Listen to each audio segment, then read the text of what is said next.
Collector Shri को आवेदन पत्र देने आए हैं और उसके अंदर मजमून ये लिखा हुआ है कि हम गुजरात के जनता के ऊपर यूसीसी का कानून लाने के लिए सरकार हिलचाल कर रही है। इसलिए हमारे कानों पर जब बात पड़ी वैसे ही मुसलमान जाग उठा, क्योंकि सरकार सोच रही है मुसलमान सोया हुआ है, लेकिन मुसलमान सोया नहीं हुआ है, ये बेदार कौम है। ये बेदार कौम है। ये जो आप नतीजा पीछे देख रहे हो, ये एक आवाज़ का नतीजा है, ये एक आवाज़ का नतीजा है। और अभी तो बहुत सारे बाकी हैं, पूरी दावत भी नहीं चली है ना। तो हम पर जो कानून लाया जा रहा है, हम उसके अपोजिट क्यों है, हम उसका विरोध क्यों कर रहे हैं? देखो, हमारी शरीयत ने हमको जो कानून दिए हैं, जैसे मेरे लिए मेरे शौहर के हुकूक, शौहर पर मेरे हुकूक, मैं माँ हूँ तो मेरे पर बच्चों के हुकूक, उन तमाम हुकूक से हम राज़ी हैं। हमारी शरीयत ने जो उसूल दिए हैं उससे हम राज़ी हैं, तो हम पर नए कानून क्यों लादे जा रहे हैं? और संविधान के मुताबिक है ना, आर्टिकल 26, 28 और 29 के मुताबिक हमें अपने कल्चर को फॉलो करने की इजाज़त है। यानी हर मज़हब का लोग है ना, हर मज़हब का इंसान अपने मज़हब को फॉलो कर सकता है, वो भी आज़ादी के साथ।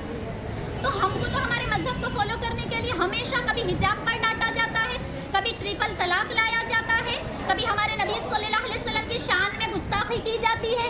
बार बार मुसलमान ही क्यों आ रहा है? बार बार मुसलमान इसलिए आ रहा है कि बेरोजगारी का मुद्दा पीछे हट जाए। बार बार मुसलमान इसलिए आ रहा है कि शिक्षण का मुद्दा पीछे हट जाए।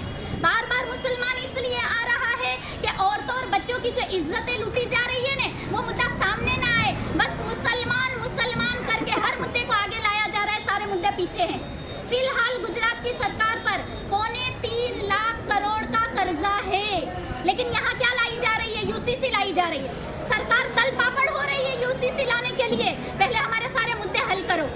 किसान आज तक खुश नहीं है, किसान को आज तक इंसाफ नहीं मिला है ना। तो कहा कि तुम लोग सिर्फ मुसलमानों पर जुल्म क्यों करते हो?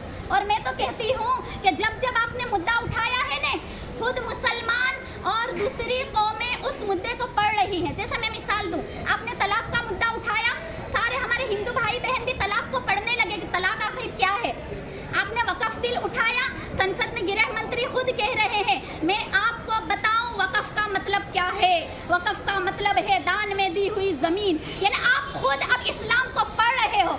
हमें तो बड़ा अच्छा लगा, इस्लाम फैल रहा है, हमको तो बड़ा अच्छा लगा। लेकिन आप हमारे असल मुद्दे पर आ जाओ, हमारे असल मुद्दे पर आ जाओ कि हमारे जवान बच्चों को रोज़गार कैसे देना है ना। हमारे जवान बच्चे, हमारी जनरेशन को आला ओहदों पर कैसे बिठाना है। यूसीसी हमारे लिए एक काला कानून है, और मुसलमान के अंदर इतने जज्बे हैं, और वो जज्बे की निशानी मैं बताऊं कि मुसलमान बच्चा जब पैदा होता है ना, उसके कान में अजान दी जाती है। तो कोई मुसलमान सोया हुआ नहीं है, वो जज्बात वाला है, वो जागा हुआ है, उसके अंदर ईमान के शोले भड़क रहे हैं है ना। उस चिंगारी को बस आग बनाने की देर है। समझ में आया? तो कहा कि देखो 21वें लॉ कमीशन के मुताबिक है ना, जेपीसी ने मंतव्य लिए थे कि यूसीसी लाना है या नहीं।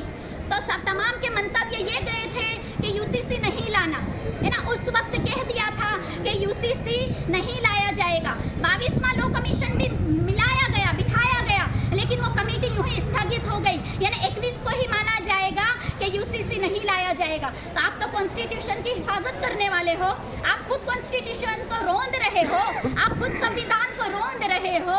हमारी बेहतरी के लिए कोई कानून लाओ, हमारी बेहतरी के लिए। और मोदी जी यूँ कहते हैं कि मैं मुसलमान औरतों को अपनी बहनें कहता हूँ, तो बहनों के लिए तो ये कानून, हम तो कह रहे हैं हमें ये कानून पसंद नहीं है।